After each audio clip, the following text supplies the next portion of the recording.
আজকে আমরা আসানসোল মন্ডল 2 এর পক্ষ থেকে সাধারণ মানুষের সুবিধার্থে দুপুরবেলার খাবারের ব্যবস্থা করেছি 46 নম্বর ওয়ার্ডে।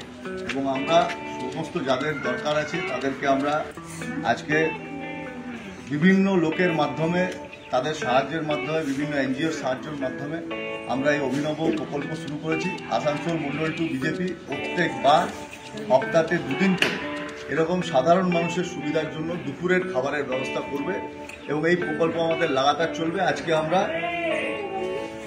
এই প্যাকেট সাধারণ মানুষের মধ্যে বেটে তাদের কিছুটা যদি আমরা তাদের সুবিধা করতে পারি তার জন্য